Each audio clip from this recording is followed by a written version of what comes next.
kita sa kinabuhi. Permita mo narbaho pero permi putang ulay kwarta. Ngalan ng naongin mo. Anong mo trabaho pa man ka? Pagpuyo, pagstambay. Sa unang bata pa ko nangandoy ko nga badato ko. Pero karon, di na lang di ay. Kasi mausap akong batasan. Putang ina.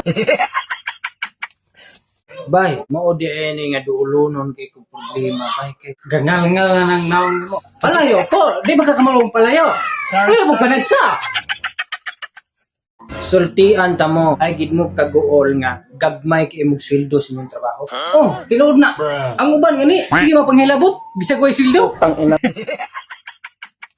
Sorry. Bay, okay ra jud kaayo ug dili na gid ka makapadagat karon. Okay ra na ba yun? Kaysa utang palang gani. Lumos naman ka. Putang ina. Talo. Dili sad ta makaingon nga dakong sayop ang pag-inom og Red Horse. Kay matud pa bitaw sa komersyal. Diray, ito ang tama. Tagay. Ubog gani. Putang ina. Beer pa dai. Oh, kapuya.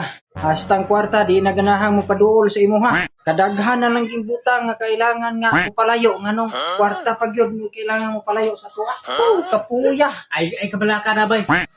Naipirmin pa doon si mo. Oh, tagay. Tagay tayo. Tagay. Paduol mo kwarta ani sa kalaki. Putang ina. Sorry. Sultian ta ka ba? Dili ta ng hudas na nagpuyo sa impierno. Uban ba? Nasa resource. Putang ina. Bay, gulo? Dito rin, mana? Sir, nabigay na. Dito may impierno ni. Hindi na ba? Sorry. Bugaw ka na. Kapuya din kinabuhi nga hapit ng sweldo eh. Huna-huna na po din taon ta sa tong utang. Sus, atong sweldo igo ra gid din taong ipangbayad sa utang. Bulusa. Bay, Uy, abat yung sildo ba? putang ina. Hapit na lagi taon ba? Ade ka diha? Tagay. Ay, tagay na bay. Yamat na. Tagay ka na bay. Tagay ba? Sildo na ba?